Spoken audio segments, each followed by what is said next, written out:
So one of the biggest challenges that $5 to $15 million direct-to-consumer brands face, particularly in the Australian market, now in the US, you can just take those numbers and double them due to the increased population, is that cost per net new reach increases exponentially. And the reason for that becomes pretty self-evident just in this data right here. And so this is a brand that we recently began working with. And what you can see is that over the course of the last few years, on Meta specifically, they haven't really spent that much. Okay, they've since, let's call it 2024, they've been spending about 40 to 50K per month. With that being said, their cumulative reach to date is 2.7 million.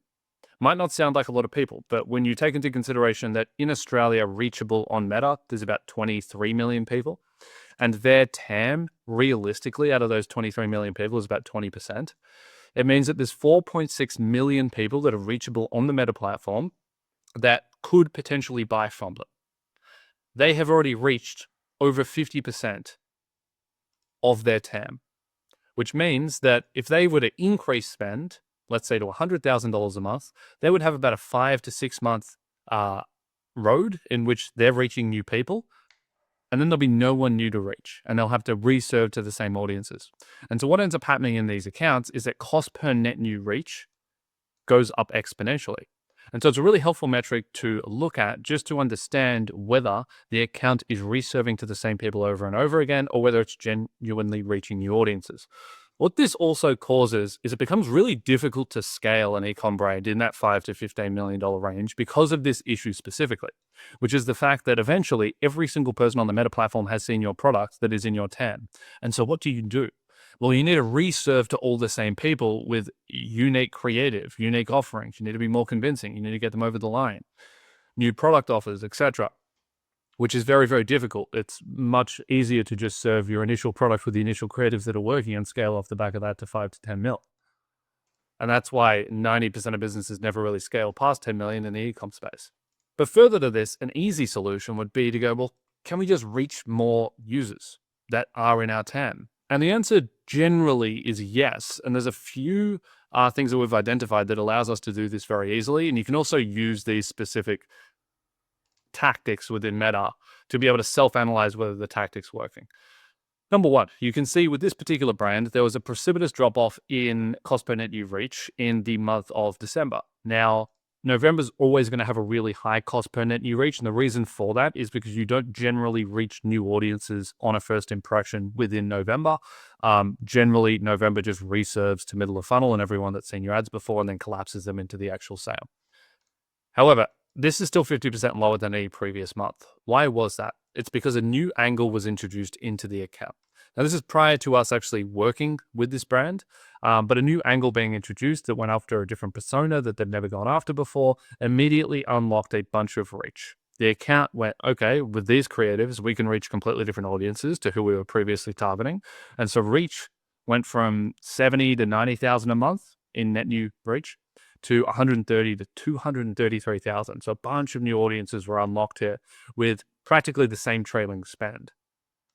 Then what happened is this audience performed okay. And this is a really good caveat of this whole thing, which is that just reaching new audiences for the sake of it isn't a good idea, generally speaking. Like if they had hit 4.6 million people, I wouldn't say that the whole strategy of this brand should be to try to reach another 2 million people when they're outside the TAM and they're not going to buy anyway, right? You're just serving to people uselessly and just wasting media spend.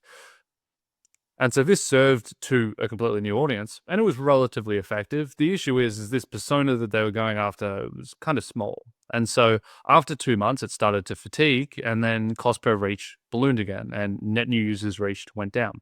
So then a new angle was introduced and that also worked effectively to grow reach and drop cost per net new reach. And so there's two takeaways here. Number one, if you're struggling to get new reach into the account, introducing new angles is much better than just changing your audience targeting. Okay, it all starts in the creative and who you're going after, and then that will unlock more reach in the account. Number two is almost treating this backwards. And so if you're introducing new angles and your idea in this new angle or this new shoot or this new concept that you're putting into the account is that we want to reach new audiences that we haven't before, well, you can track the efficaciousness of that particular test by going and looking at cost per net new reach and going and looking at rolling reach. Because if the idea here is that you're doing your first launch, let's say you're a a really easy example. You're a male supplements brand and you launch your first female supplements and you go and put that in the account. The idea is you want to see a big spike in all these new audiences reached because you've never reached females before. You could use this as a way to clearly track the effectiveness of reaching those new angles over time. Now, that's a really obvious one that you wouldn't hit a cross check, but there are more small nuanced angle tests that you might be doing in which you want to be able to try to see whether it actually makes a difference here. Example 2. So this is a different way in which cost per reach was dropped. We have the same data. We have a similar sized brand. They're spending about 3x this amount on Google. So it's a decent spend overall within the business. It just matters a little bit small. You always have to be careful here. When you have one platform spending way more than the other, what ends up happening is a platform with less spend just turns into one big retargeting account. And so this is particularly bad in this example when it comes to Meta. You need to be really careful because a lot of this spend is probably just serving on retargeting because it knows that it can get easy attribution rather than going and actually prospecting new audiences. And this is the opportunity that we personally saw within the account when we took over just a few months ago. So what we've done in Column F was we've created a new metric to look at, which is year-on-year change. And you can see the formula right here. And so we want to look at, has cost per reach been going up in the last year, which could be working against us in increasing new customer acquisition? And the answer is yes. You can see these numbers are massive in terms of year-on-year inflation in cost per net new reach. And then what happens is you've got a negative month here, which is an outlier in the data set.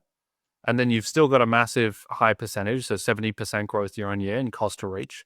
And then there's this huge drop a couple months ago. Now, what was this huge drop caused by? It was caused by us coming into the account, starting to work together, and excluding audiences in top of funnel. And so what this means is that we excluded all existing customers in our top of funnel campaigns, and we started to layer in even more aggressive exclusions like website visitors, etc. And so now it's forcing all of the top campaigns to actually go out and reach new audiences that aren't in the existing funnel. And as you can see, what this did to reach is that in the last, let's call it 1.5 years here, they had their highest rolling reach month ever at 60,000 new users reached. And then in the next month, it was 50,000 as well, which is a second all-time high behind back here in October. October generally has the highest rolling reach because you want to build up a large middle of funnel set that then ends up converting in the month of November. So that's why that is higher than normal. And so the key takeaway here as well is that even in a brand with relatively low cumulative reach, their cost per net new reach was getting incredibly high, right? It reached all the way up to $1 here. You shouldn't be seeing your cost per reach get to $1 on this kind of total cumulative reach and this kind of spend level on Meta. Now, to be fair, they are in a relatively small niche. This isn't a mass market product by any means, and their TAM probably is only like 3 million people in Australia at absolute maximum. But with that being said, cost per reach getting this high is a very clear indication, particularly at these spend levels, that the account is doing a lot of retargeting. There's not enough creative velocity. There's not enough angles to be able to serve to a wide audience. And that's what's inflating your costs within the account and dropping acquisition on new customers. And so that is effectively being fixed now. Cost per net new reach is back to 2023, early 2024 levels, while spend is now getting driven to all-time highs, which is allowing for us to grow new customer acquisition within this particular business. So just to recap, new angles and heavy exclusions on middle of funnel audiences and bottom of funnel audiences is the way that you can fix cost per net new reach. I would not be using cost per net new reach as your golden North Star. It has a lot of error in it because just reaching new audiences for the sake of it doesn't actually drive an ROI. You need to be reaching high quality audiences and actually converting them. But if this does balloon out to a certain level in which it just doesn't make financial sense, it's a good red flag indicator that something needs to change and be pulled back on to actually be able to continue to grow into new audiences, which is going to increase new customer acquisition over time.